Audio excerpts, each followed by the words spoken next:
What's up? It's your boy, Akeem, the most controversial person on social media right now. I have people that unfriend me. My feelings are not hurt, but it is what it is. I gotta voice my opinion, and I think we need more people to come out like me and voice their opinion. Couple of things. So the real question is,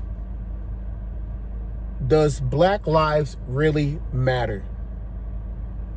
Now, before I get into it,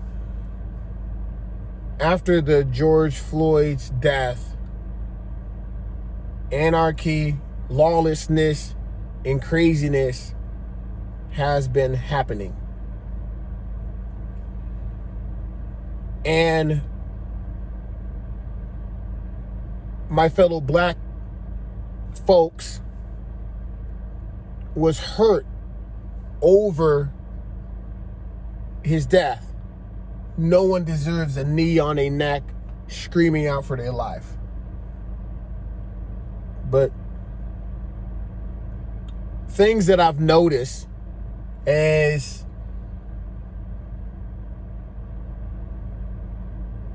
black kids are being killed by black people.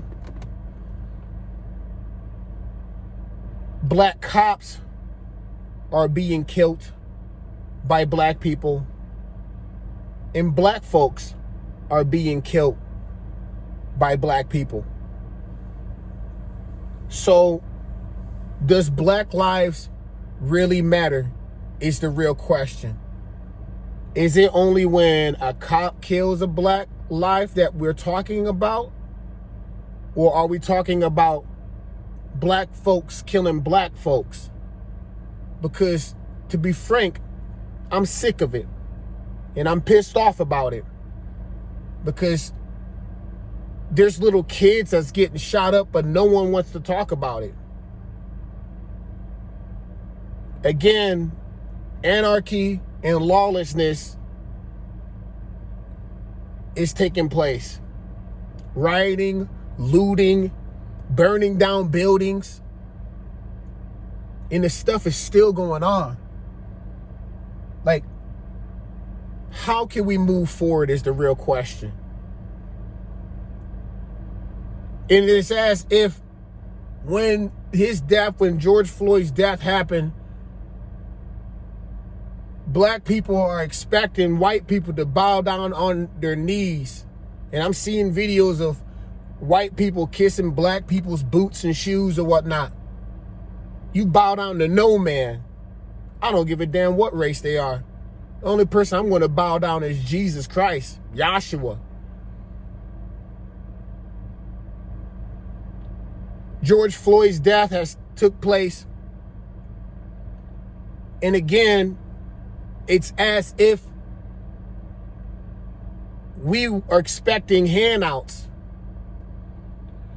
It's 2020. These white people don't know nothing about no slavery. And y'all white people don't owe us a damn thing. To be frank. CNN doing specials on black people's lives as far as how many jobs they're doing or how many jobs they have to work to make ends meet. And I personally know white people that have 2 or 3 jobs just to make ends meet. Handouts.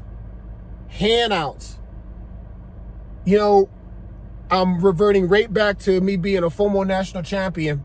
Won 2 NCAA national championships. When I was out on that mat, I did it myself. Yeah, I was coached up, but I did it myself. I didn't get no handouts. My opponent didn't hand me my first place trophy. They didn't just let me win. I fought. I put hard work in.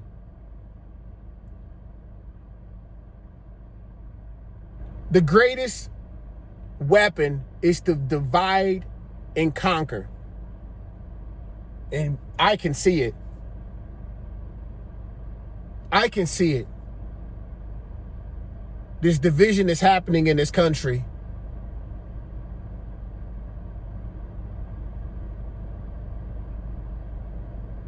And we want to blame people. Blame whites, blame blacks, blame everyone else, but we don't want to blame ourselves. I'm telling you, if there was an enemy that was trying to destroy the United States, they're doing a good damn job doing it by dividing us. You know, if we came together, they don't want that. The elite don't want that at all. That is very scary if we came together. Moving on to the next thing here.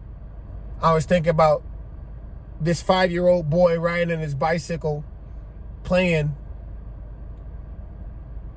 and a black guy comes up, shoots the little kid in his head, and when asked, he said, yes, I shot that boy in, I shot that white privileged boy in the head. Darius, you piece of shit. You are a piece of shit. This kid could have had a future. NFL star, a lawyer, a doctor, something. We don't know now. I'm pissed because I have kids. So I understand. And it doesn't matter if they're black, white, whatever. It's a kid. Again, Darius, you piece of shit. Seriously. If you was really that mad or you was really that angry, why didn't you direct that towards like going to the MS-13 group, gang, who cuts off little girls' heads and rape them, abuse kids, murder people for no reason? Why don't you go in that hive? Why don't you go in a hive of the Ku Klux Klan? Infiltrate them to state your case. You know what? Better yet, kill yourself. You should have just done that. You would have been better off. Oh my God. And I'm going to have to blame, again, mainstream media.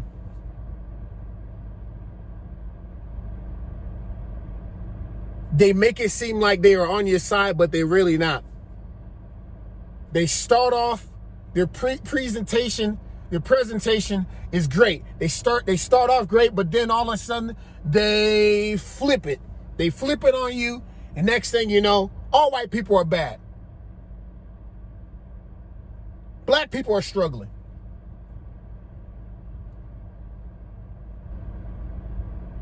Man, I'm just very disappointed, America. Seriously. Is this where it comes down to? Shooting little kids.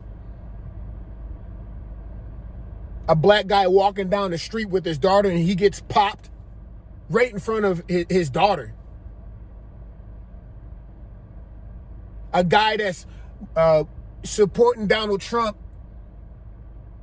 gets shot he gets shot for supporting Donald Trump. Trump derangement syndrome. Trump derangement syndrome. Seriously, man. It's a real case. And then you got Kamala Harris as VP pick. And then after Joe Biden does this little speech about how he's trying to mandate masks in all 50 states, wasn't clear about it at all. What are you talking about? Or do we have to wear a mask in our house? I mean, you know, wear masks. And the thing about it, Fauci is saying we don't have to wear masks. Now we should wear masks. Wear masks. Now we should wear masks. And let me be real with you on this one. I may be talking about masks, but I follow my protocol at work. Okay, that's the bottom line. You know, I do what I gotta do at work. I'm not going to sit up there and just, oh no, I'm against masks. On my personal life, what I do on my own, Well, we'll leave it at that. You want to mandate mask. And then Harris gets up there and says, now that's real leadership. Please. Are you serious? I mean, I guess you got to hold on to something. You got to fight Donald Trump on something. You got to come with something. So the mask, oh my God. I keep saying this, we live in some interesting times. And the thing is that, you know, if one day somebody come up and pop me or shoot me because of me stating my opinion or me just want to keep it real, you know, you only got one life to live. I fear no one. The only being I fear is God. I don't fear no man. At the end of the day, that's who I'm scared of. You know what I mean? All the sins, all the things that I've done in the past, you know, I ask for forgiveness every day. But I'd be damned to be scared of somebody trying to fight me or shoot me. I mean, that's where it comes down today, where you can't even have freedom of speech. That's what it comes down to. Man, you already know. I keep it real. Always. Tell me what you think. Comment. Like, share. You already know. And if you unfriend me, please do, because someone will replace you. That's how it always works. Someone go bye-bye. Someone comes up and says hi. Anyways, holler at me. So I was actually about to go publish my video. Then I started thinking, you know what? Before I put this out, I wanted to say this. So what mainstream media has done, is that they have made it okay for the mentally disturbed or the mentally sick to exploit their sickness. So now anyone that has hatred, animosity, or just sick, it's okay. It's time for you to go ahead and just do that now. It's time for you to do whatever you want to do now, because the now is the time. If you're mentally sick, go ahead and do whatever you want to. And that's what happened with Darius. That's what happened with him. This is interesting times that we live in, but you can say that I'm rambling or whatever I want to, but here's the thing. There needs to be more people like me coming out saying what they want to say, and don't be scared. You know how much people hit me on my messenger, on my messenger, saying, thank you, Akeem, for what you're doing. Thank you, Akeem. Thank you. You know how much people just giving me feed on a constant basis. And the thing I'm going to say is, thank you, but it's time for you to do something. Don't be scared. I don't care if you black. I don't care if you white. If you got something to say it. Seriously. Don't be scared. Don't be intimidated. Don't be intimidated of these morons. Don't be intimidated. Cowards. You know, don't be scared of these cowards. There's nothing to be scared about. You only have one life to live. Live it the way you want to live it. And I'm damn sure not going to be living it scared.